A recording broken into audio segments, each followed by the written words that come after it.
So we'll bring it back quickly now.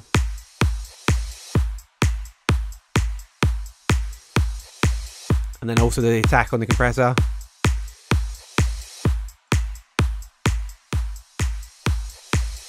Right, now for the clap loop.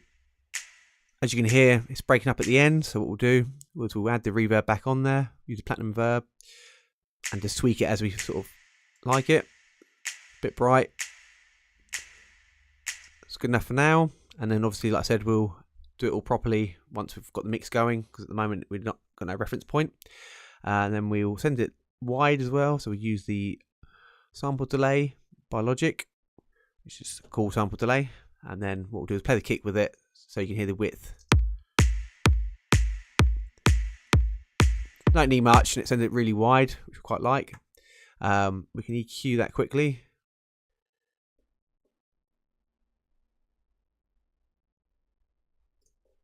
Just always take off the low end because we're not using it. It's just not even there, but it doesn't matter. We'll just take it off. Just say cut out a little bit of the 5K. It's a bit not very nice, so we'll bring that back. Narrow the Q a little bit, and then what I tend to do is sort of go around, sort of find horrible points by adding it, and then I'll subtract it after, so it makes it easier to see what we're working with. So that's not too bad there.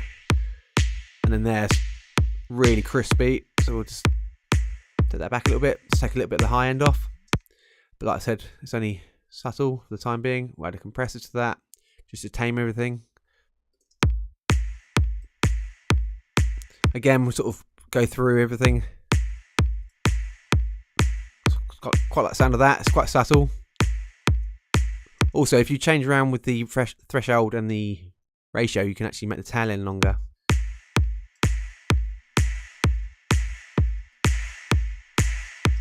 And the release, obviously.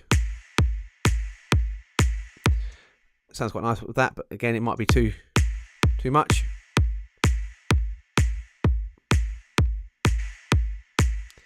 What I like to do is heavily compress the sample at the end, so bring all the reverb out early. So when you go for the mastering process, it's really heavily compressed and really heavily limited. So it will do that then. So you might as well do it before, so you can actually hear what you're going to be working with, sort of looking forward. So now we'll work on the on-click clap. There's quite a lot of reverb on there already. Don't need any more reverb. Just do a bit of subtle changes. So again, take off the low end, don't need that. Obviously you heard a sort of something hit in there, so we obviously that's what we EQ it for. And then again, just actually quite nice with a little bit of high on there. It's not very nice around there, so we'll bring sort of not nice there at all, so we'll bring that back, soften it a little bit, play it with the actually sounds better without the EQ. So what we'll do is we'll get rid of those changes.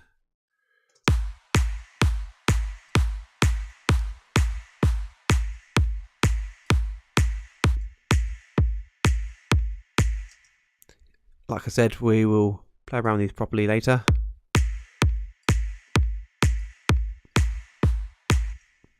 I'm quite happy with the on-kick clap. Again, we'll just add a compressor just to tame it all.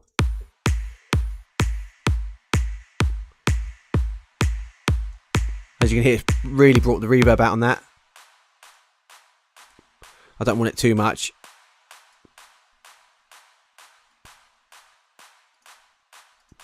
That'll be enough. What we'll do now is we'll have a look at the ride loop. As you can hear, it's very dry. So we'll add a bit of reverb onto that. Just basically tweak it until we find something we like. So I want the tail end really to come out.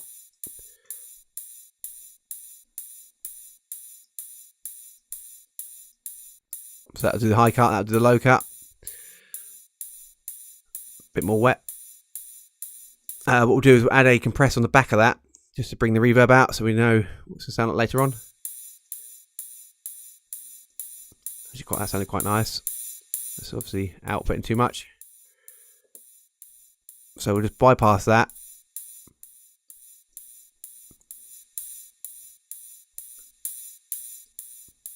more release. Bit too much now, so we'll bring that back.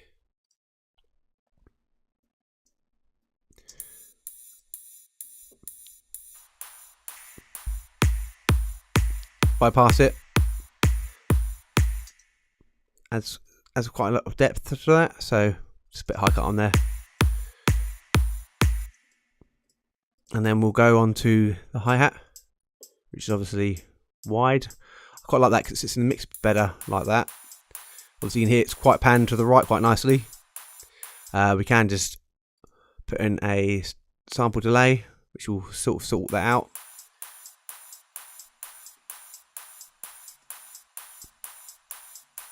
That's much better. Don't want any more reverb, so we just do that. Bit of compression on there, just to tame everything, so make sure nothing's gonna stick out too much. That's good enough for me. And then we'll go on to the reverse crash. So as you can hear, it's got reverb on it already, so don't need more. But what I'll do is I'll put a compressor on there just to bring it all out.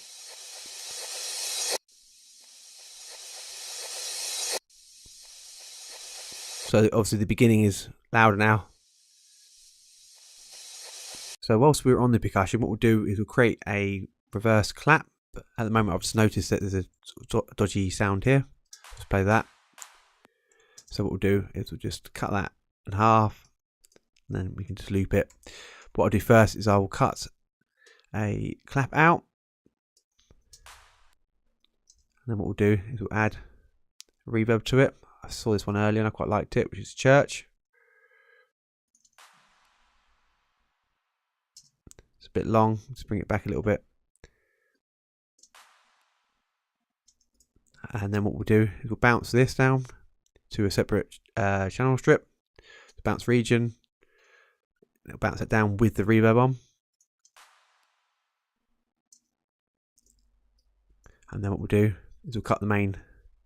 We can do that in a second, but what we'll do is reverse it first. So you go and double click the file. This will load up. Functions, reverse.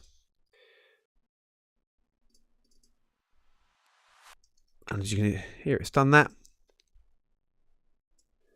And we'll just cut off some of the back. So, and then there we are. Get rid of the reverb on that. Then I'll just show you what it sounds like whilst it's playing.